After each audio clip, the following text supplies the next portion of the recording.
ఇంత గొప్ప సినిమాని ఒక కళాఖండంలా రూపొందించి దాని వెనకాతలు ఎన్ని ప్రయాసాలు. మేము కంగ్రాచులేట్ చేస్తాం మీడియా అంతా.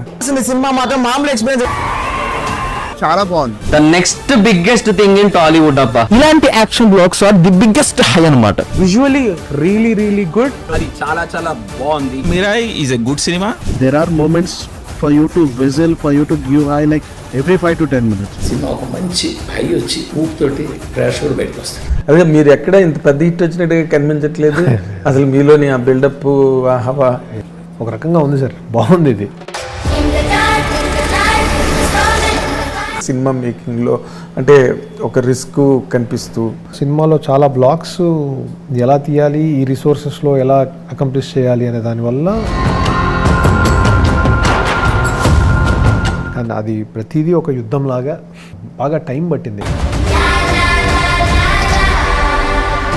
అంటే what is the worst challenge that you faced? నిజంగా చెప్పాలంటే అది పేపర్ మీద ఉన్నప్పుడు అచీవ్ చేయగలమా లేదా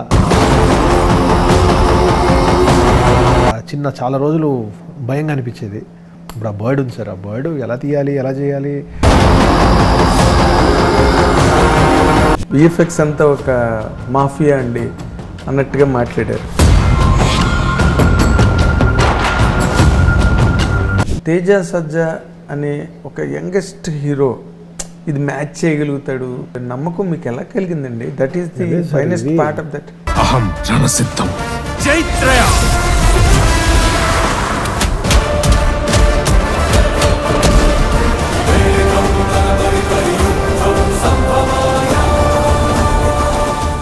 హిట్ టీవీ అభిమాన ప్రేక్షకులకు స్వాగతం. నేను మీ నాగేంద్ర కుమార్.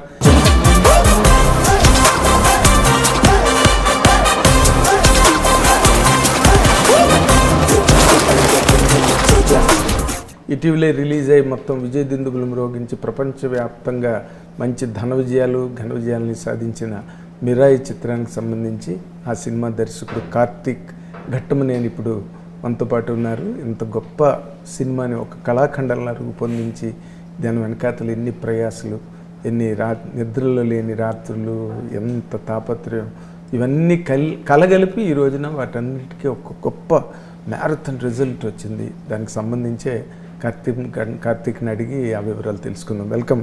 Hello sir. కార్తీక్ గారు welcome. Congratulations. Thank you sir. అంటే ఒక స్టాండ్ అలోన్ హిట్ ఇవ్వడం అంటే ఈ రోజుల్లో సో డిఫికల్ట్. అలాంటివి ఆ సుడిగుండాలన్నింటినీ దాటగలిగారు. జరిగింది సార్, అలా జరిగింది.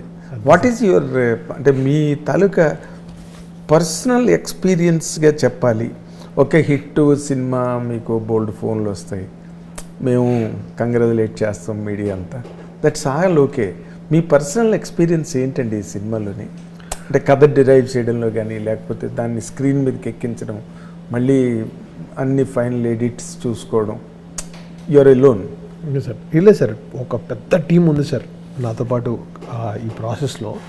కంటిన్యూస్గా ఆ కమిట్మెంట్ అదంతా ఉంది సార్. కానీ ఇప్పుడు అన్నీ అయిపోయాక ఇప్పుడు సైలెన్స్ని ఇష్టపడుతున్నా సార్. సైలెన్స్ ఇష్టపడుతున్నారు ఇప్పుడు కొంచెం I feel that silence is very relieving.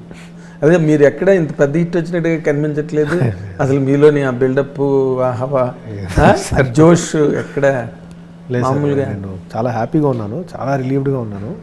కాకపోతే ఈ సైలెన్స్ నాకు చాలా స్పిరిచువల్గా ఒక రకంగా ఉంది సార్, బాగుంది ఇది.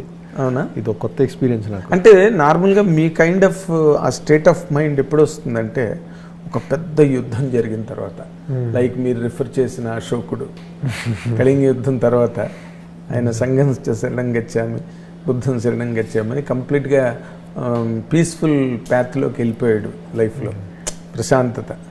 మీరు అలాగే కనిపిస్తున్నారు నాకు. Maybe sir. అని కానీ ఆయనైతే వదిలేశారు మొత్తానికి. నేను వదిలేయాలనే ఇంటెన్షన్లో లేను సినిమాలు. బట్ నేను ఫర్ నౌ ఎస్ సార్. అంటే ఎందుకు అంటే మీరు అంత హెవీనెస్ ఫీల్ అయ్యారండి సినిమా మేకింగ్లో? అంటే ఒక రిస్క్ కనిపిస్తూ మీ పాత ఇంతకుముందు ప్రీవియస్ సినిమా ఈగిల్ కొంచెం మిస్ఫైర్ అవడం, మధ్యలో హనుమాన్ వచ్చి అంత పెద్ద హిట్ అవడం, ఇవన్నీ కొంచెం మీరు స్ట్రెస్ ఫీల్ అయ్యారా? స్ట్రెస్ వాటి వల్ల కంటే కూడా సార్ సినిమాలో చాలా బ్లాక్స్ ఎలా తీయాలి, ఈ రిసోర్సెస్లో ఎలా అకంప్లిష్ చేయాలి అనే దానివల్ల ఆ స్ట్రెస్ కొంచెం ఉందేమో సార్. బట్ అంటే ఎవ్రీ ఎపిసోడ్కి టైం పట్టేసింది సార్. అంటే ఒక చిన్న ఎపిసోడ్ తీయాలన్నా కూడా 2-3 months పట్టేసేది. అంటే దాని ప్లానింగ్, దాని ఎగ్జిక్యూషన్, అది తర్వాత షూటింగ్ ఈజీగానే అయిపోయింది, కానీ అది ప్రతిదీ ఒక యుద్ధంలాగా బాగా టైం పట్టింది.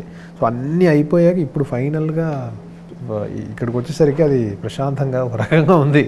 అదే ఒక శాంతి పర్వం అంటారు చూడండి, మహాభారతంలో కూడా 18 పర్వాల తర్వాత లాస్ట్ పర్వం శాంతి పర్వమే.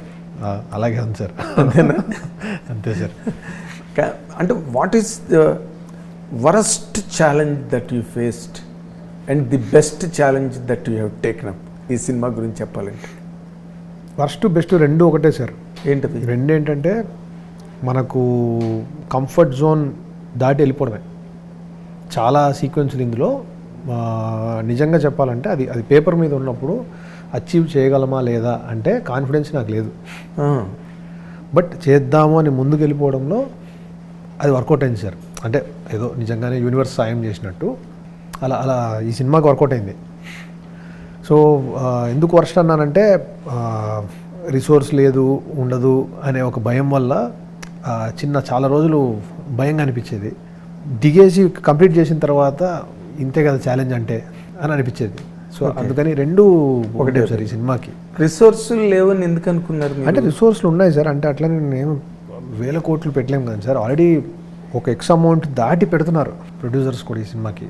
విశ్వ గారు ఆ ఎక్స్ ఆల్రెడీ దాటేశాను నేను. ఇంకా దాటేసినప్పుడు కూడా మళ్ళీ ఇంకా అడగలేము. At the same time deliver చేయాలి. అది ఏమో మనకే తెలియని సెటప్. ఇప్పుడు ఆ బర్డ్ ఉంది సార్, ఆ బర్డ్ ఎలా తీయాలి, ఎలా చేయాలి నాకు మాత్రం ఐడియా ఏముంటుంది సార్. జస్ట్ రెఫరెన్స్లే ఉన్నాయి, ఎక్కడో కొన్ని సినిమాల్లో రెఫరెన్స్లు ఉన్నాయి. వాళ్ళు ఎట్లా చేసి ఉంటారు, వీళ్ళు ఎట్లా చేసి ఉంటారు అని బయట కనుక్కుంటే వాళ్ళు 2-3 చెప్పారు. ఏదో సంపత్తి ఎపిసోడ్, ఆ ఎపిసోడు అంటే దాన్ని క్రియేట్ చేయడము, దానికి ఓవరాల్ దాన్ని డిజైనింగ్ ప్రాసెస్ నుంచి ఎగ్జిక్యూషన్ వరకు 2-3 years ప్రాసెస్ అది. బట్ ఫైనలీ ఈ గచ్చిబౌలి మణికొండ ఏరియాలోనే అచీవ్ చేసామనేది చాలా షాకింగ్గా ఉంది నాకు. మొత్తం ఇక్కడే చేసేసాము, అంత హోమ్ గ్రౌండ్ టాలెంట్తో చేయగలమా అంటే అది విశ్వగారు నమ్మారు చేయగలమని. ఇవి చేసే స్టార్ట్ అయ్యే టైంలో ఎప్పుడూ క్వశ్చన్ మార్క్తోనే స్టార్ట్ అవుతాయి సార్. ముందుకు వెళ్ళాక వాటికి ఏదో రకమైన సొల్యూషన్ వస్తుంటుంది, ఆన్సర్ వస్తుంటుంది. అందుకని ప్రతి ఎపిసోడు ఒక రకమైన క్వశ్చన్ మార్కు, ఛాలెంజు ఇవన్నిటితో స్టార్ట్ అయ్యి ఫైనలీ ఒక చిన్న విక్టరీతో వి ఫినిష్డ్. అంటే మీరు పేపర్ మీద ఈ కథ రాసుకున్నప్పుడు, ఈ కంటెంట్ ఒక స్టోరీగా తయారు చేసుకున్నప్పుడు you are not sure of this success కాదు సార్. ఆ బ్లాక్స్ పుల్ ఆఫ్ చేస్తామనే దాని మీద భయం. ఆ బ్లాక్స్ని ఎగ్జిక్యూట్ చేసి పుల్ ఆఫ్ చేయగలమా ఉన్న రిసోర్స్లో అనేది భయం సార్. ఇప్పుడు ఈ పర్టికులర్ బ్లాక్ని ఇంకొక 20 crores 30 crores ఉంటే పుల్ ఆఫ్ చేయగలమేమో అనే ధైర్యం ఉంటుంది. అది ఉన్న రిసోర్స్కి ఇది పుల్ ఆఫ్ చేయగలమా అనేది భయము. ఓకే, అంటే మీరు తక్కువ బడ్జెట్ అనుకున్నారండి ముందు? అంటే ఒక రీజనబుల్ బడ్జెట్ కంటే కొంచెం ఎక్కువే సార్. బట్ స్టిల్ ఈ ఓవరాల్ ఈ కథ అడుగుతున్న స్పాన్కి తక్కువ. ఓకే, మరి how could you convince the producer అండి? ఆయన కన్విన్స్డ్, ఆయన చాలా కన్విన్స్డ్. ఆయన మొండిగా ఉన్నాడు అయిపోతే అని. ఆ బర్డ్ కూడా ఆయన కన్విన్స్డ్ నాకంటే ముందే. నేనే చాలా డౌట్గా ఉన్నా, ఇంత స్ట్రాంగ్గా ఆయన నమ్ముతున్నా ఏంటి, ఎలా అవుద్ది ఇది అని. బట్ అది ఇంత ప్రాసెస్లో iterations, number of times work చేస్తూ ఉంటే అది అయింది. అంటే 3 సినిమాలు ఆయనకి వరుసగా అవును సార్ కొంచెం చుక్కలు చూపించాయి ఏమండి? అవును సార్. మరి ఈ సినిమాకి సంబంధించినంత వరకు దీని మీద ఎక్కువ ఖర్చు అవుతున్నది, ఈయనకి బర్డెన్ అవుతుందేమో అన్న ఫీలింగ్ మీకు ఒక డైరెక్టర్గా? ఎందుకంటే ఫైనల్ క్వాలిటీని మీరు అచీవ్ చేయాలంటే ఆ వర్క్ జరిగి తీరాలి. How was the dialogue between you and Vishwaprasad గారు? సార్ ఆయన ఈసారి ఆల్అవుట్ వెళ్ళారు. ఇంకా ఒక పొజిషన్ తర్వాత ఏదన్నా ఛాలెంజ్ ఉంది, ప్రాబ్లం ఉంది అంటే ఇంకొక మల్టీఫోల్డ్ అయినా సరే వెళ్ళిపోదాం. సో ఏప్రిల్ అనుకున్నాం రిలీజ్. జస్ట్ బికాజ్ ఆఫ్ కొన్ని అచీవ్ చేయడానికి ఇంకా టైం పడుతుంది అనే ఫీలింగ్ మీద మళ్ళీ పోస్ట్పోన్ చేశాం సార్. మళ్ళీ చూసుకొని మళ్ళీ అవ్వదేమో అని ఇంకో పోస్ట్పోన్ చేశాం సార్. 2 సార్లు 3 సార్లు చేశాం సార్ ఇది. ఎందుకంటే క్వాలిటీ ఖచ్చితంగా డెలివర్ చేయాలండి. అందులో ఆయన డెసిషన్ 100% అందులో ఉంది. ఆయన డెసిషనే ఉంది. ఉంది సార్. ఆయన కూడా వెరీ క్లియర్, ఈసారి మనం క్వాలిటీ రాకుండా రావద్దు బయటికి, ఏదో కాంప్రమైజు అది ఇది వద్దు, చేద్దాం అని ఆయన ఎప్పుడూ పుష్ చేస్తూనే ఉన్నారు. బట్ ఆయన వరకు మాట్లాడితే, ఎందుకంటే నేను రిలీజ్కి ముందు కూడా ఇంటర్వ్యూ చేశాను ఆయన, చేసినప్పుడు ఈ విఎఫ్ఎక్స్లు వాటి గురించి ఆయన ఈ was a bitter about it. VFX అంతా ఒక మాఫియా అండి అన్నట్టుగా మాట్లాడారు. బట్ ఆ ఎఫెక్ట్ క్వాలిటీలో కానీ ఇది హోమ్ గ్రౌండ్ కంపెనీస్ కానీ sir, Deccan dreams, PMF VFX కానీ, డెక్కన్ డ్రీమ్స్లో ఆయనకు షేర్ ఉంది, పిఎంఎఫ్ విఎఫ్ఎక్స్ కంప్లీట్లీ ఆయనదే. సో ఇవన్నీ హోమ్ గ్రౌండ్ కాబట్టి కొంచెం ఆ ఫ్లెక్సిబిలిటీ నాకు యాడ్ అయింది, మీకు ప్లస్ అయింది, మాకు ప్లస్. సో ఇంకొక ముగ్గురు కావాలి, ఎక్స్ట్రా కావాలి అన్నా కూడా చిన్న అడ్వాంటేజ్ హెల్ప్ అయింది sir. At the same time ఈ హోమ్ గ్రౌండ్లో అచీవ్ చేసేయచ్చు అనే దగ్గర క్వశ్చన్ మార్క్ ఉండేది. ఇక్కడ చేసేయగలమా ఈ ఎఫెక్ట్స్, మళ్ళీ ఫారిన్ కంట్రీస్ వెళ్ళిపోవాలా? కొన్ని చోట్ల ఖచ్చితంగా కొంచెం ఫ్రీలాన్సర్స్ని వీళ్ళని ట్రై చేసాం సార్. అంటే కొన్ని కాంప్లెక్స్ ఉన్న వాటికి ట్రై చేసాం. But majorly 95% of the work ఇక్కడే జరిగింది మన హైదరాబాద్లో చక్కగా. అదే మీకు హ్యాండీగా ఉండి మీరు ఎప్పటికప్పుడు చూసి చాలా ఈజీగా. So always availability. So one thing I realised is మన దగ్గర అన్నీ ఉన్నాయి. అదే హైదరాబాద్లో అన్నీ ఉన్నాయి, అన్నీ చేసుకోవచ్చు. బట్ మీ కథ వరకు వస్తే చాలా హ్యూజ్ స్పాన్. సినిమా స్క్రీన్ మీద చూడడం చాలా ఈజీ, బట్ వరల్డ్ క్రియేషను, తర్వాత దానికి యాక్టర్స్ని సెలెక్ట్ చేసుకోవడం, దిస్ ఆల్ బిగ్ గేమ్, చాలా పెద్ద గేమ్. దాంట్లో ఇంత పెద్ద స్పాన్కి తేజ సజ్జా అనే ఒక యంగెస్ట్ హీరో ఇది మ్యాచ్ చేయగలుగుతాడు, ఇది డెలివరీ చేయగలుగుతాడు నమ్మకం మీకు ఎలా కలిగిందండి? That is the finest part of that. Teju ఒక పని రాక్షసుడు, అండ్ తనతోనే స్టార్ట్ అయింది ఈ సినిమా. నేను ఒక 5 years ఇది ఎప్పటికైనా నేనే చేస్తా అని స్ట్రాంగ్గా తేజు ఫస్ట్లో చెప్పాడు. ఇప్పుడు 2016-17లో, అప్పటికి ఇంకా ఓ బేబీ ఏమీ రాలేదు సార్. తను ట్రయల్స్లో ఉన్నాడు. ఆ టైంలోనే చెప్పాడు ఇది చేస్తున్నాం మనం అని. నేను సీరియస్గా తీసుకోలే అప్పటికి. అంటే చైల్డ్ ఆర్టిస్ట్గా తను చాలా సినిమాలు చేశాడని నాకు తెలుసు. నేను అప్పుడు కెమెరా చేస్తున్నా సార్ సినిమాలకి, అలా పరిచయం ఎక్కడో అనే సినిమాకి. చూస్తున్నా తను అప్పుడే చెప్పాడు ఇది జరుగుతుంది, నేనే చేస్తాను చూడన్నా అని చెప్పినట్టే 2021లో తనే మళ్ళీ వచ్చి ఇదే చేస్తున్నాం అన్నాడు. ఆ కాన్ఫిడెన్స్ కానీ చేద్దామని అనుకుంటే చేస్తాడు సార్ అతను. కమిట్మెంట్ కానీ, దాని తర్వాత మళ్ళీ హనుమాన్ రిలీజ్ అయినా కూడా 2 yearsగా ఏ సినిమా చేయకపోవడం కానీ, హనుమాన్కి ముందే ఈ సినిమా ఒప్పుకోవడం కానీ, ఆయన చాలా జాగ్రత్తగా బిల్డ్ చేసుకున్నాడు ఇది. సో ఇట్ ఈస్ మీరు ఎడిటింగ్ పార్ట్ కూడా మీకు గ్రిప్ ఉంది కదా, కార్తికేయ 2 మీరేగా ఎడిటింగ్ చేశారు? ఎడిటింగ్ ఇప్పుడు మరి దీంట్లో మీరు ఎడిటింగ్ చేసుకోలేదా? కలిగేసుకోలేదా? దీంట్లో శ్రీకర్ ప్రసాద్ గారికి అంటే మీరు ముందేదో కొంత వర్క్ చేశారు అని తెలిసి. ఏం లేదు సార్, ఒక ఫస్ట్ కట్ లాగా, అంటే నీ ఫిలిం ఒక షూటింగ్ అయిపోయాక ఒక ఫస్ట్ కట్ లాగా చేసుకుంటాం కదా సార్. చేశాక మనం ఒక ఎడిటర్కి ఇచ్చేస్తే ఆయన ఒక పర్స్పెక్టివ్ కానీ దాన్ని చూసే విధానం కానీ వేరే ఉంటుంది. శ్రీకర్ ప్రసాద్ సార్ దగ్గర నేను చాలా నేర్చుకున్నాను ఈ సినిమాకి సార్.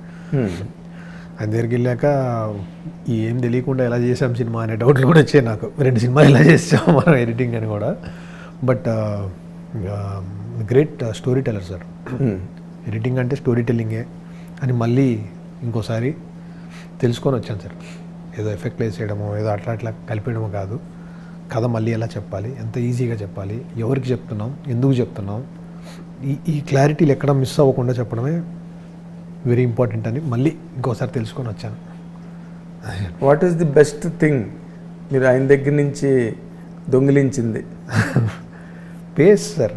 పేస్ ఒకటి, సినిమాకి పేస్ ఎప్పుడు అది మీ సినిమా చాలా మంచి పేసీగా ఉంది ఫిల్మ్. అవును సార్. అంటే అన్ని లేయర్స్ ఉన్నా వితౌట్ ఎనీ కన్ఫ్యూజన్. అవును సార్.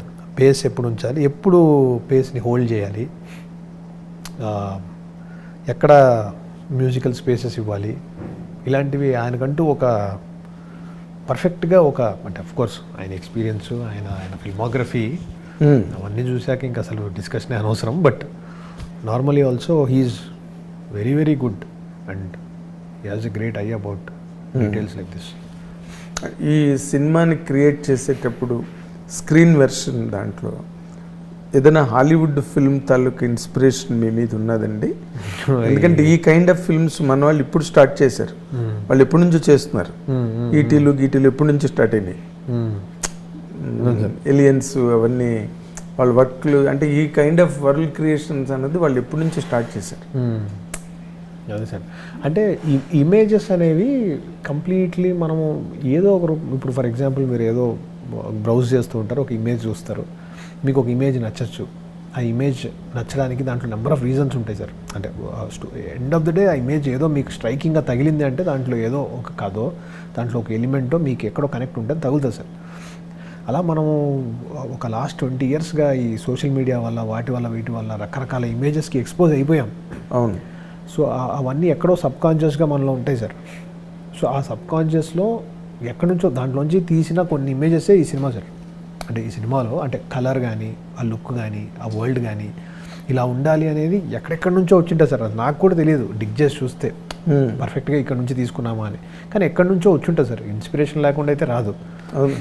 సో అది హాలీవుడ్డా, బాలీవుడ్డా, టాలీవుడ్ అంటే తెలియదు సార్. ఇప్పుడు చాలా సీక్వెన్స్లు నేను కొన్ని భైరవ ద్వీపం లాంటి సినిమాలు, మన పాతాళ భైరవీలు, ఇలాంటి వాటిల్లో నాకు నచ్చిన సీక్వెన్స్ని కొంచెం కాంటెంపరీగా ప్రజెంట్ చేసాం ఈ సినిమాలో. మీరు చూస్తే గమనిస్తే అవి కొంచెం కాంటెంపరీగా ప్రజెంట్ చేసే ప్రయత్నం చేసాం. అట్ ద సేమ్ టైం ఎక్కడో కొన్ని ఫిల్మ్స్లో, ఎక్కడో ఇంగ్లీష్ ఫిల్మ్స్లోనే ఎక్కడో అనిపించిన ఇంట్రెస్టింగ్ టెక్నిక్స్ వాడి ఉండొచ్చు ఫాస్ట్గా కథ చెప్పడానికో, లేకపోతే ఎక్కడో సబ్కాన్షియస్గా ఎక్కడో ఒక ఇంపాక్ట్ ఉంటుంది సార్ చిన్న మనకు నచ్చిన దాంట్లోంచి.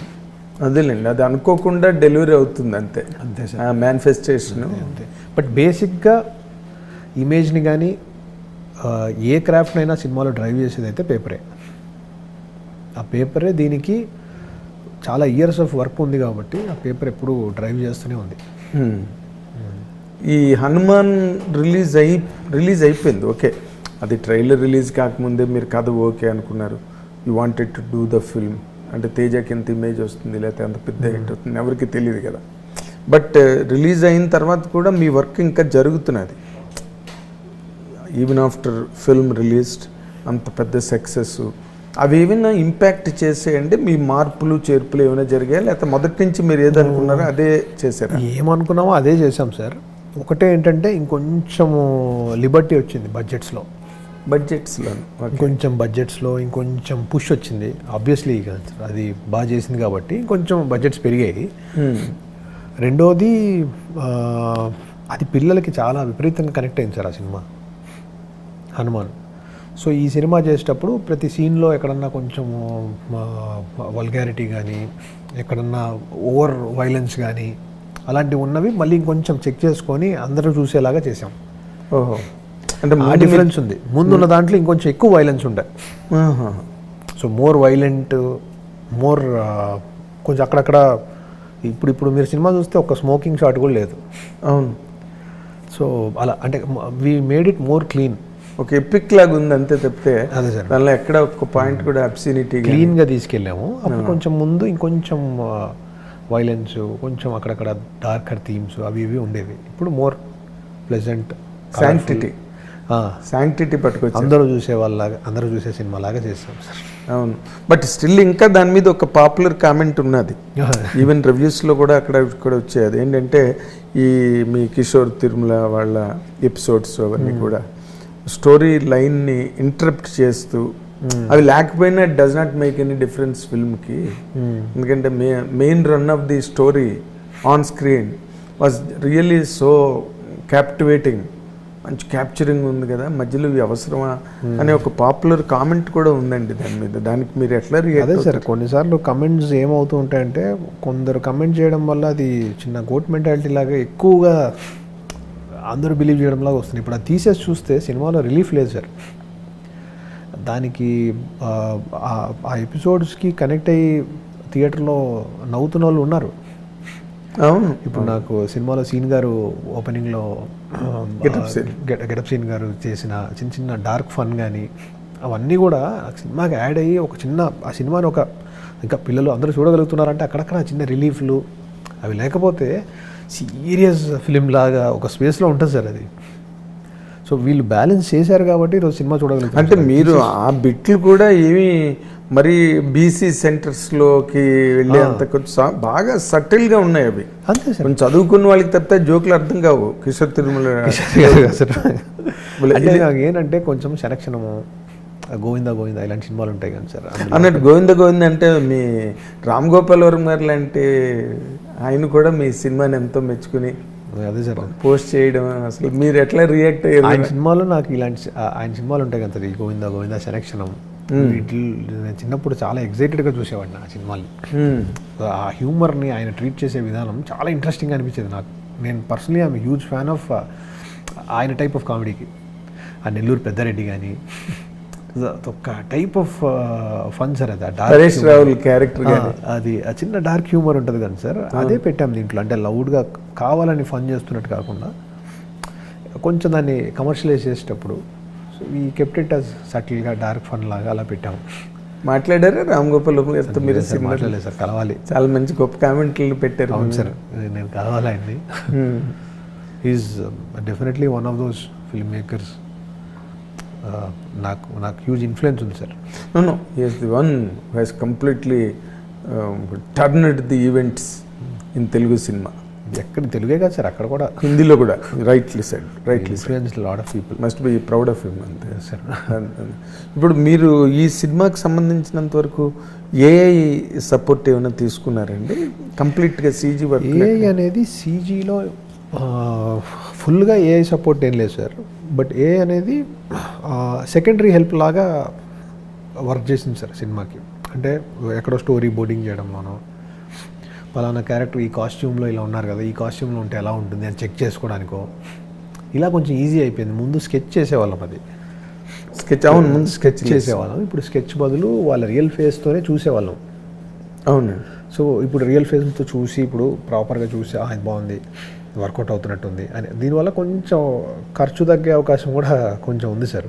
అంటే మేము ఫస్ట్ స్టేజ్లో చాలా కాస్ట్యూమ్స్ చేసాం. తేజుకి లుక్ క్రియేట్ చేయడానికి ఆ చిన్న టెక్స్చర్ ప్లే అవన్నీ మా కాస్ట్యూమ్ డిజైనర్ రేఖ, దాని తర్వాత తేజ గారి డిజైనర్ లంక, వీళ్ళందరూ చాలా టెక్స్చర్స్ అన్నీ ప్లే చేసి చాలా చేశారు. అది చాలా ట్రయల్ అండ్ ఎర్రర్తో కూడిన విషయం. చేస్తాం, బాగాలేదని చింపేస్తాం, మళ్ళీ చేస్తాం, మళ్ళీ చేస్తాం, మళ్ళీ చేస్తాం.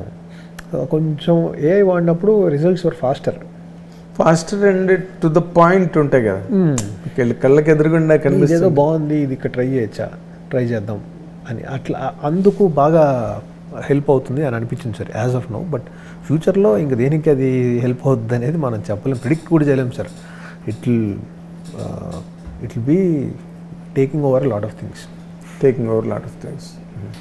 పైగా ఈ సోషల్ మీడియాలో ప్రభాస్కి మిమ్మల్ని ట్యాగ్ చేసి విపరీతంగా ట్రోలింగ్ జరుగుతున్నదండి. ట్యాగ్ చేస్తే చేశారు సార్, నా పేరు పెట్టి నేనేదో చెప్పినట్టు పెడతాను సార్ తమ్నైలు. అది ఆయన చెప్పిన వాయిసే, నా లేనిపోని ట్యాగులు పెడుతున్నారు సార్. ప్రభాస్ తాగేసి అది ఏమన్నా మీనింగ్ఫుల్గా ఉందా సార్? అది ఆయన సూపర్ స్టార్ వచ్చి మన సినిమాకి వాయిస్ ఇవ్వడం అనేది మేము చాలా ప్రివిలేజ్లో ఫీల్ అయ్యి సినిమా ఆయన వాయిస్తో స్టార్ట్ చేస్తే ఒక స్టార్ట్ లాగా, ఒక ఎపిక్ లాగా ఫీల్ అవుతుంటే కదా. మరి some fools are doing this sir. Not answer for them. కానీ దాని మీద మరి మీరేమి పర్సనల్లీ డోంట్ రియాక్ట్? ఎక్కడ మీరు కామెంట్ కూడా మీరు ఎక్కడ సోషల్ మీడియాలో పెట్టినట్టుగా లేదు. ఇగ్నోరెన్స్కి అనవసరంగా మనం యూ షుడ్ నాట్ కమెంట్ ఏమో సార్. అదేలేండి. అంటే బట్ ఇట్ క్రియేట్స్, మీరు ఎక్కడో ఒకటి రియాక్ట్ అయ్యి రెస్పాండ్ అయిపోతే అది అన్నెసెసరీ ఇంప్రెషన్ ఇవ్వడానికో, లేకపోతే పీపుల్ ఒక సెక్షన్ ఆఫ్ పీపుల్ దాన్ని రిసీవ్ చేసుకోవడం ఇలాంటివి జరుగుతాయి. ఎప్పటికప్పుడు ప్రతి ఇంటర్వ్యూలో చెప్తున్నా సార్, కాదు అడిగాము, రిక్వెస్ట్ చేసాము, ఆయన చేశారు చాలా. అంటే ఆయనకు అవసరమే లేదు. ఆయనకేం అవసరం ఉంది సార్? ఆయనకేం సినిమా ఏదో ఆయన ట్రైలర్ అవన్నీ చూసి వాళ్ళు ఏదో చేసుకుంటున్నారు, మన సాయం మనం చేద్దామని ఆయన అనిపించి ఆయన చేశారు. ఓకే, మీరు వెళ్ళి అడిగారు ఆయన్ని? అడిగాం సార్. ఓకే, విశ్వగారితో అడిగాము. ఆయన సినిమా చేస్తున్నారు కాబట్టి సినిమా చేస్తారు, అడుగుతారా అంటే ఆయన అడిగితే అప్పుడు ఆయన చెప్దాం భలేవారే అని చెప్పి ఆయన చేశారు. దట్ యాడెడ్ లాట్ ఆఫ్ అంటే ఒక గొప్ప ఇంపాక్ట్ వచ్చింది. డౌటే లేదు సార్. ప్రభాస్ వాయిస్ వినగానే ఒక్కసారి థియేటర్లో shower of murmurs, shower of లాఫర్స్ అని అదే సార్, కదా. అంతే సార్. సినిమా చూసారా ప్రభాస్ గారి మీది? ఫిల్మ్ ఎంటర్ చూడలేదు అనుకుంటా, ఎపిసోడ్ అంతా చూసే చెప్పారు. బిజీగా ఉన్నారు షూట్స్లో నాకు తెలిసి. ఇప్పుడు ఫౌజీ దానిలో షూటింగ్, షూట్స్ మధ్యలో ఆ గ్యాప్లో డబ్బింగ్ చెప్పారు నీట్గా. మీరు కథ సినిమా చేయడం లేకపోతే మీరు ఇన్నాళ్ళు స్ట్రగుల్ అవ్వడం అవన్నీ ఒక ఎత్తు అయితేనండి, అసలు ఈ విఎఫ్ఎక్స్ అన్నదాన్ని మీరు దానివల్ల మీ సినిమా బ్లాక్ అవ్వకుండా, ఫైనల్ ఇంపాక్ట్ మిస్ అవ్వకుండా థియేటర్లో అది చేసినందుకు మాత్రం ముందు మిమ్మల్ని గట్టిగా అభినందించాలి. That became a very big determent. ఈ రోజున పెద్ద ప్రతిబంధకం అయిపోయింది, పెద్ద ఆటంకం అయిపోయింది. సినిమాలు రిలీజ్లు డేట్లు అనౌన్స్ చేయలేకపోతున్నారు బికాస్ ఆఫ్ దట్. అది మీరు అబ్జర్వ్ చేశారా? నేను చూశాను సార్, చూస్తున్నానండి. అదే సార్, అది దానికి కంప్లీట్ క్రెడిట్ నేను తీసుకోలేను. Too many supervisors, too many people have worked on this film. So but luckily I'm fortunate to be captain here. అంతే కెప్టెన్. అదే అంటే వాళ్ళు ఎంతమంది ఉన్నా సార్, ఫైనల్గా you will have to check every moment, every minute, every second. అది పెద్ద ఇష్యూ కదా. అవును సార్. ఉన్నా కూడా అంటే ఈ సినిమాకి స్పెషల్గా ఎవరి సినిమాకి వచ్చినా కూడా ఏదో కమిట్మెంట్ మనం అడగకుండానే ఫుల్ కమిట్మెంట్తో వచ్చేసారు. అదేదో ఒక బ్రహ్మాండంగా, అందుకే పవర్ ఆఫ్ బ్రహ్మాండం అవన్నీ పెట్టుకుంటూ వచ్చింది సార్. అవును. సో వాళ్ళని మనం అడగకపోయినా కూడా వాళ్ళు సపోర్ట్ చేస్తారు. ఇంత కమిట్మెంట్, మీరు ఈ టైంకి వచ్చి ఈ టైంకి వెళ్ళిపోయినా చాలు అన్నా కూడా లేదు, ఫుల్ టైం వస్తాం, ఫుల్గా సపోర్ట్ చేస్తాం అని చేశారు సార్. అది మీకు చాలా పెద్ద బ్లెస్సింగ్ అయింది, పెద్ద ప్లస్ సార్. ఇప్పుడు తేజ నా ఇంటర్వ్యూలో ఇక్కడే కూర్చొని మాట్లాడుతూ నేను అడిగాను, ఏంటి మరి తేజ సినిమా పెద్ద హిట్ అయితే ఏంటి సంగతి అని అడిగాను. నేను హిట్ అవుతుంది సినిమా గ్యారంటీ, నేను నమ్ముతున్నాను. ఇక్కడ తనే అన్నాడు, ఇక్కడ సూపర్ హిట్ అని పెట్టి మనం ఇక్కడ మళ్ళీ ఇంటర్వ్యూ చేయాలి సార్ అన్నాడు నాతో. తప్పకుండా చేస్తాం గ్యారంటీగా, పెద్ద హిట్ అని అన్నాను. అని మరి ఏంటి సంగతి అన్నా అంటే, లేదు సార్ హిట్ అయితే గ్యారంటీగా నాకు ఎక్కువ అమౌంట్ ఇస్తారు సార్ అన్నాడు. నా ఇంటర్వ్యూలో రికార్డెడ్ అది. సూపర్. మీకు కూడా అలాంటి కమిట్మెంట్ ఉందా? ఏం లేదు సార్, నాకు నేను అసలు బేసిక్గా అసలు హిట్ అయితే తర్వాత ఏంటనేది తర్వాత ఆలోచిస్తాను సార్. హిట్ వరకు చాలు నాకు సార్ ఫస్ట్. అదేలేండి, తర్వాత మీరు పడ్డ స్ట్రగుల్కి హిట్ రావడమే చాలా పెద్ద బోనస్. అంతే సార్, నాకు కదా చాలు హ్యాపీనెస్. అది next it will happen sir. అది దట్స్ ఓకే. నేను ఊరికే జస్ట్ కిడింగ్. తను ఆ మాట అన్నాడు ఇంటర్వ్యూలో నాతోని, అందుకని ఆయన అన్నాడంటే తిరుగుద్ది సార్. అంతేనా? అంతే. ఎట్లా నాలుగు మీద పుట్టుమచ్చి ఉందా? అది జరిగేంత వరకు ప్రయత్నం చేస్తూనే ఉంటాడు. అది సార్. అవును, అతనికి ఆ కమిట్మెంట్ ఉంది. అదే సార్. అయితే 3 ఏళ్ళు ఒకే సినిమా మీద ఉండి ఆల్మోస్ట్ 2 years. అంతే అంతే సార్ కదా. తేజు అన్నాడంటే అది జరిగి తీరుతుంది, చేస్తాడు అది జరిగి తీరేంత వరకు. తర్వాత మీ ఇప్పుడు ఏ అన్నది కంప్లీట్గా మన లైఫ్లో అది ఎనీ ఏరియా ఆఫ్ యాక్టివిటీ అవనండి, బట్ ఏ అన్నది ప్లేయింగ్ ఎ మేజర్ రోల్ అండి. ఇప్పుడు మీ సినిమా ఈ రోజున అంత పెద్ద హిట్ అయ్యి అక్కడ హిందీలో కానీ సౌత్లో కానీ చాలా పెద్ద హిట్ అయ్యి సినిమా ఏదో అక్కడ 1-2 రిమార్క్స్ ఉన్నాయి, ఓకే అది వేస్ట్ ఇది వేస్ట్, అది రన్నుని వీక్ చేసింది, లేకపోతే ఇంకా పేసింగ్గా ఉండేది, ఇలాగ రాయడం ఓకే. బట్ ఏ కూడా ఒక 2-3 కామెంట్లు రిలీజ్ చేసింది దీని మీద. అంటే కొంత వీక్ స్క్రీన్ ప్లే అని, లేకపోతే డిస్కనెక్ట్ బిట్వీన్ ది ఏజెస్ అని, అప్పుడెప్పుడు అశోక్ టైంలో జరిగింది, ఇప్పుడు 2000 కనెక్ట్ చేశారని, ఇలాంటివి. హౌ డు యూ మీరు కామెంట్ చేయాలి అంటే ఒక టెక్నీషియన్, మీరు డైరెక్టర్గా, కెమెరామ్యాన్గా and an educated person you're. ఏదో మామూలుగా కెమెరా డిపార్ట్మెంట్లో పని చేసుకొచ్చిన మనిషి గారు, మీరు బీటెక్ గంట చదువుకుని వచ్చారు. మీరు ఎలాగ దీన్ని కామెంట్ చేస్తారండి? యువతలేమో సినిమా పెద్ద హిట్, అవతల ఏ చెప్పేదేమో అలా చెప్తున్నది. So how do you synchronise these two అండి? రెండింటిని కంబైన్ చేసి మాట్లాడాలి. నేను రియలైజ్ అయిందంటే వీటిని కూడా మనం ఆపలేము, we have to coexist. అందులో నిజంగా మనకు అనిపిస్తే సార్ అది తీసుకోవడానికి నేను రెడీ సార్. అందులో నిజంగా వీక్ స్క్రీన్ ప్లే అనే పాయింట్ని నేను యాక్సెప్ట్ చేస్తే లోపల అట్లీస్ట్ హార్ట్ఫుల్గా, బయట చెప్తానా లేదా సెకండరీ పెడితే, I will take it and work out on my next film. But నేను చెప్పే పాయింట్స్ని తీసుకోవాలంటే అది ఏంటంటే it is basically based on ఎవరైతే ఇన్పుట్ ఇస్తున్నారో వాళ్ళ బేస్ మీద వచ్చే అవుట్పుట్ సార్. అది వాడు ఏం ఇన్పుట్ ఇస్తున్నాడో నాకేం తెలుసు సార్. కరెక్ట్. వాడు ఏదో ఇన్పుట్ ఇస్తే అది దాన్ని నచ్చిన అవుట్పుట్ అది ఇస్తుంది. వాడి ఇన్పుట్ నా సినిమా ఇచ్చాడా అంటే వాడి సినిమా కాపీ పెట్టాడా? లేదు కదండి సార్. ఆడికి నా సినిమా మీద ఏమనిపించిందో వాడు అది రాశాడు. దానికి అది వీక్ అనిందా ఏమనిందా అది దానిది. ఎందుకంటే మేము సరదాగా చెప్పాలంటే ఇది ఒక క్రాష్ కోర్స్ లాగా మేము స్క్రీన్ ప్లే అంతా అయిపోయి షూటింగ్ చేస్తున్న మధ్యలో మేము కూడా చేసాం. సింగిల్ అండ్ ఆర్డర్ సినిమా మీద పెట్టి వాట్ ఈజ్ యువర్ రివ్యూ అని అది ఏదో 100 వచ్చేసారు. అందులో 1-2 అనిపించినవి కరెక్ట్ చేసాం.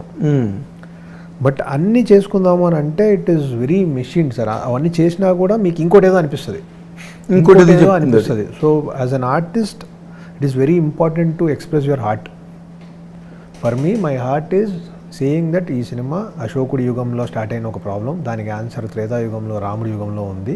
ప్రజెంట్లో ఉన్న ఒక కుర్రాడు యూనివర్స్ చెప్పే డైరెక్షన్స్ ఫాలో అవుతూ యూనివర్స్తో పెరుగుతూ వెళ్ళి తీసుకోగలడా? ఇదే నా కథ, నా హార్ట్ ఇది చెప్పింది, దీని ప్రకారం వెళ్ళిపోవడం సార్. అది ఇంక result of it is completely in the audience verdict అదిరిపోయింది కదా ఈ రోజున ఇన్ ఆల్ లాంగ్వేజెస్. కానీ నేను ఎక్కడ మిమ్మల్ని అడిగానంటే for the benefit of the viewers also, సినిమా పక్కన అంత పెద్ద హిట్ అయ్యి విత్ లిటిల్ కళాఖండాలకు మాయాబజార్లో కూడా ఏదో ఒకటి ఎంచమంటే ఎంచుతారు. ఇప్పుడు ఏఐకి ఇస్తే అది చెప్తుందేమో మాయాబజార్లో ఈ లోపాలు ఉన్నాయని. మనకి ఇన్ని సంవత్సరాల్లో ఇన్ని డికేట్స్లో మనకి ఎక్కడ మాయాబజార్లో లోపం కనిపించలేదు. ఒక 1000 సార్లు చూసుంటాం మనం ఆ సినిమాని మనందరం కూడా. కరెక్ట్. దీన్ని అసలు ఎంతవరకు అన్నదాన్ని మనం సిగ్నిఫికెంట్గా తీసుకోవచ్చు, లేకపోతే దాన్ని ఎంతవరకు మనం ఒప్పుకోవచ్చు? చాలామంది ఏని ఈ రోజున ఏ టాపిక్ లేకుండా ఏది జరగట్లేదు. చిన్న ఎగ్జాంపుల్ చెప్తాం మీకు. ఈవెన్ ఒక పెళ్లి సంబంధం వస్తే కూడా అబ్బాయి ప్రొఫైల్ ఏఐలో పెడుతున్నారు, లేదా అమ్మాయి ప్రొఫైల్ ఏఐలో పెడుతున్నారు. దీన్ని ఎంతవరకు మనం ఒక సోషల్ రిలవెన్స్లో తీసుకోవచ్చు అన్నది మీ ఐడియా సార్? నేను ముందు కూడా ఎక్కడో చెప్పాను సార్. అనేది మీడియోక్రిటీని రీప్లేస్ చేస్తుంది సార్. మీడియోక్రిటీని అది ఇంటెలిజెన్స్ని పట్టుకోలేదు, ఇంటెలిజెన్స్ని రీప్లేస్ చేయలేదు. అంతే సార్. పేరులో ఇంటెలిజెన్స్ ఉంది కానీ it is not there to replace intelligence. It is there to replace ఒక మీడియోకార్ వర్క్ని ఈజీగా అది రీప్లేస్ చేసేస్తుంది. అంటే ఒక మీడియోకార్ పర్సన్ ఒక పర్టికులర్ వర్క్ని ఒక మాన్యువల్గా స్టేట్మెంట్లో చేసేది అది చేసి ఇచ్చేస్తుంది అంతే. దాని ఎఫెక్ట్ మీడియోక్రిటీ మీద ఎక్కువ ఉంటుంది సార్. ఓకే, నా ఫీలింగ్ అది. అంతకుమించి ఇంక ఏదైతే మనం కోఎగ్జిస్ట్ అవ్వడం తప్ప సొల్యూషన్ అయితే లేదు. అది మనతో పాటే ఉంటుంది. We have to coexist only. Just కాకపోతే ఎక్కువ డిపెండ్ అయిపోయాము అంటే మనం రోబోల్లో తయారవుతాం మనము కదా. I don't know where it will go, but luckily నేను I'm not coming from generation where నేను ఏ మీద డిపెండ్ అయ్యి వచ్చిన జనరేషన్ కాదు. So I'm happy to live like this. ఏఐలో ఉండే గుడ్ థింగ్స్ని తీసుకోవడానికి రెడీ. అనవసరమైన థింగ్స్ని కూడా ఏఐని అడిగి వాటి సజెషన్స్ తీసుకొని మనం చేయగలిగే పనిని కూడా ఏం చెప్తుందో అని ట్రై చేసే ఇంట్రెస్ట్ అయితే నాకు లేదు సార్. యాజ్ అన్ ఆర్టిస్ట్గానో అంటే యాజ్ ఎ ఫిల్మ్ మేకర్గా I want to tell stories that come from my heart. అదేలేండి. ఇంకొక క్వశ్చన్ సార్, నేను ఎక్కడో మీరు చెప్తే విన్నాను. అదే మీ ఫ్రెండ్ అస్థికలు కలపడానికి రామేశ్వరం వెళ్తున్నప్పుడు ఒక సూపర్ న్యాచురల్ ఏదో అంటే ఏం లేదు సార్, అది నేను ఫీల్ అయ్యింది. అంటే వాడి కోసం వెళ్తున్నప్పుడు ఐ వాజ్ మిస్సింగ్ హిమ్. నేను వాడిని చైల్డ్హుడ్ ఫ్రెండ్ అనేది నాతో పాటు ఇంజనీరింగ్ చేశాడు, నాతో పాటు ఫిలిం స్కూల్కి వచ్చాడు. నేను డైరెక్టర్ అవుతే వాడు సినిమాటోగ్రఫర్ అవుతాడు అనేది మా ఓవరాల్ ఎజెండా. అలా అనుకొని స్టార్ట్ అయ్యాము. ఎక్కడో సడన్గా వాడు వెళ్ళిపోవడం వల్ల మిస్సింగ్ ఫీలింగ్ ఉండే. ఆ జర్నీ మాత్రం స్పెషల్గా అనిపించింది నాకు. ఎందుకంటే ఏదో రూపంలో ఎవరో ఒకరు నన్ను ట్యాప్ చేస్తూ ఉండేవాళ్ళు, ఒక బర్డో లేకపోతే ఎవరో సంబంధం లేని వాళ్ళు ఆకలేస్తుంటే ఫుడ్ తెచ్చి ఇవ్వడమో, సో ఇంకెక్కడో అలల దగ్గర నించుంటే అలా టక్కుమని తగిలి ఏదో మాట్లాడినట్టు ఏదో అనిపించింది. సో ఇలాంటి సూపర్ న్యాచురల్ థింగ్స్ని కొంచెం బిలీవ్ చేశాను ఆ టైంలో నేను బాగా. సో అప్పుడు రీసెర్చ్ చేస్తూ ఉంటేనే ఈ కథ మొదలైంది. అంటే అశోకుడు 9 పుస్తకాలు, దాంట్లో ఉన్న ఫ్యాంటసీ, సూపర్ న్యాచురల్ ఎలిమెంట్స్. అంటే మీరు చెప్పిన జరిగిన దానికి మీకు జనరేట్ అయిన ఈ కథకి అసలు ఏ రకమైన సంబంధం ఉన్నదని నాకు అనిపించట్లేదు. యూనివర్స్ ఉంది కదా సార్, వాడిని గైడ్ చేసింది కదా, అలాగే యూనివర్సే నన్ను గైడ్ చేసి వాడి కోసం వెళ్ళేలా చేసింది. సో యాక్చువల్లీ అలాగే ఈ కుర్రాడు వేద అనే కుర్రాడు పుస్తకం కోసం వెళ్ళడము అదంతా వాడిని గైడ్ చేయడం అనేది యూనివర్స్ గైడ్ చేస్తూ వచ్చింది. So at the same time నాకు ఈ సినిమా తీస్తున్నంత టైం కూడా నాకు చాలా చోట్ల చాలా ట్రబుల్స్ వచ్చాయి. అంటే అది అకంప్లిష్ చేయగలమా లేదా అని. అలాంటప్పుడల్లా నాకు ఎవరో ఒకరు వచ్చి సాయం చేసేవాళ్ళు. మేబీ వాడి రూపంలో ఉండొచ్చు, ఏదో ఒక రకంగా సాయం జరిగేది సార్. అందుకే మీకు ఈ సినిమాలో ఒక సీన్లో కూడా మీరు చూస్తే వెనక ఒక ప్లేస్ ఉంటుందని ఒక చిన్న పాప చెప్తుంది. అవును, చెప్తే అప్పుడు మళ్ళీ అగస్త్యముని ఆయన వెళ్ళి అడిగితే పేరేంటమ్మా అంటే అంబిక అంటది.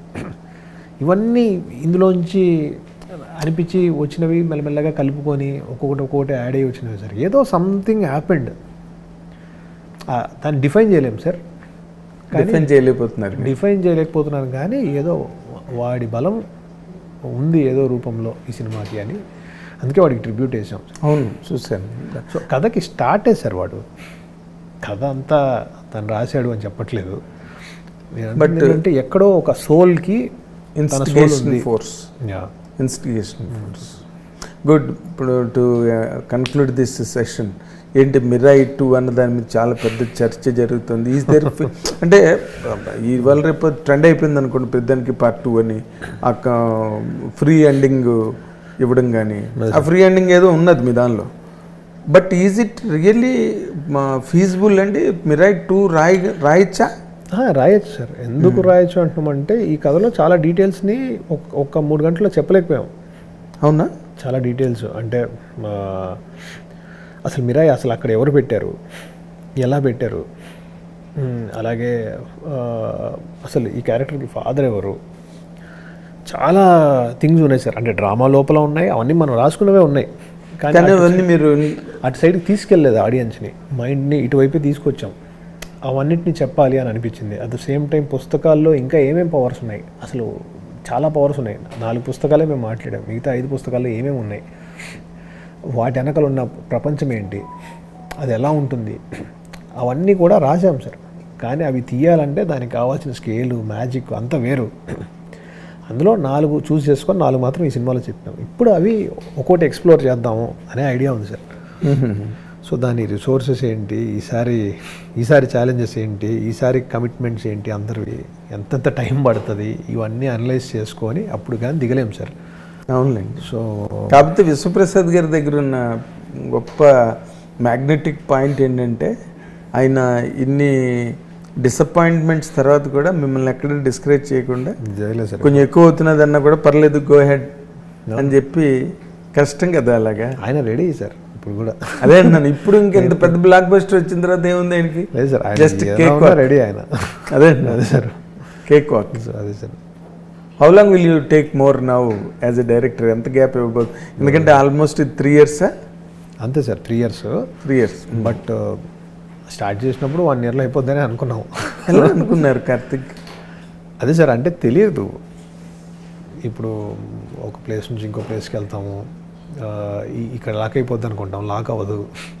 పోనీ అన్నీ బాగానే కుదిరేసాం అనుకుంటాం, చూస్తే అక్కడ బడ్జెట్ 10 times ఉంటుంది. అమ్మో ఇది వర్కౌట్ అవ్వదు, మళ్ళీ వెళ్తాం. ఇలా ఈ సినిమా ఇలాంటి సినిమాలకి ఏంటంటే సార్, కొంచెం బాగా తిరగడము, అది వర్కౌట్ అవ్వకపోవడం, ఫెయిల్ అవ్వడము, మళ్ళీ దాన్ని ఎలా వర్కౌట్ చేయాలని ఇంకొకరు ఆలోచించడము, మళ్ళీ హోంవర్క్ చాలామందిని అడగడము, అప్పుడు కానీ జరగదు సార్. ఆ స్కేల్ అచీవ్ చేయడానికి మనం పెట్టింది ఏంటి అంటే టైము, అంతే సార్. ఓకే, ఇప్పుడు మళ్ళీ ఇంకో 3 years? ఖచ్చితంగా టైమే సార్. త్వరగా క్రాక్ అయితే త్వరగా వచ్చేస్తుంది. కరెక్ట్. లేదా చెప్పలేము sir. Good luck really Karthik sir. We are very happy you have given really delivered a good experience, theatrical experience. అంటే ఇది అంటే థియేటర్లో కూర్చుని థ్రిల్ అయ్యి ఒక ఫ్యాంటసీ వరల్డ్లోకి వెళ్ళి ఆ యూనివర్స్, వాటన్నిటిలో కూడా you all have been very successful రియల్గా. సో ఈచ్ అండ్ ఎవ్రీ పిన్ పాయింటెడ్గా మీకు సంపత్తి బర్డ్ని క్రియేట్ చేసిన టెక్నీషియన్స్ ఎవరో నాకు తెలియదు, but it was such a thrilling jerk in the theatre ఆ ఎపిసోడ్. అది సార్ నేను ఈ ఇంటర్వ్యూ ద్వారా ఆ ఎపిసోడ్కి మీకు హెల్ప్ చేసిన వాళ్ళందరినీ కూడా నేను అభినందిస్తున్నా. Thank you sir. Really that carried lot of interest for the second half. Correct. అంత యోగం అంత ఇచ్చారు మీరు. Correct sir. సో నేను రాబోయే దానిలో మీ ప్రయత్నాలన్నీ బాగా సక్సెస్ అయ్యి మంచి మీ సిరీస్ ఫ్రాంచైజ్ ఏదైతే ఉందో and it should enrich the legacy of Telugu film industry. ఖచ్చితంగా సార్. As an industry. ఖచ్చితంగా. Good luck. Bye, all the very best. Thank you sir. చాలా ఎప్పుడు మాట్లాడిన కార్తిక్ గారిని ఇంత మాట్లాడించింది అంటే అది ఎంత పెద్ద హిట్టో మీరు వెంటనే వెళ్ళి చూడాలి అందరూ కూడా. Thank you very much. Hit TV app, ఇందులో short news, live news, entertainment shows, movies, digital magazines తో పాటు మీ జిల్లా వార్తలను కూడా ఫ్రీగా చూడొచ్చు. ఇంకెందుకు ఆలస్యం, వెంటనే హిట్ టీవీ యాప్ ని డౌన్లోడ్ చేసుకుని ఫ్రీగా ఎంటర్టైన్మెంట్ పొందండి. Hit TV app. Hit TV app. Please download hit TV app. Hit TV యాప్ని ఫ్రీగా డౌన్లోడ్ చేసుకొని ఎంజాయ్ చేయండి. మీకు నచ్చిన ఎంటర్టైన్మెంట్ కోసం హిట్ టీవీ యాప్ ని ఫ్రీగా డౌన్లోడ్ చేసుకుని ఎంజాయ్ చేయండి. హిట్ టీవీ యాప్ ని డౌన్లోడ్ చేసుకుని ఆస్వాదించండి, ఆశీర్వదించండి. ఇంతమంది సెలబ్రిటీలు హిట్ టీవీ యాప్ ని డౌన్లోడ్ చేసుకోండి అని చెప్తున్నారంటే ఎంత మంచి యాప్ ఆలోచించండి. అమెరికా అమెరికా అమెరికా అమెరికాలో చదవాలనుకునే వాళ్ళకి విశ్వసనీయమైన పేరు మన శౌర్య కన్సల్టెన్సీ. UK లో 1 year masters. UK లో 1 year masters. 2 years work permit up to 5 years visa. Contact Saurya Consultancy. Contact 89851 89851.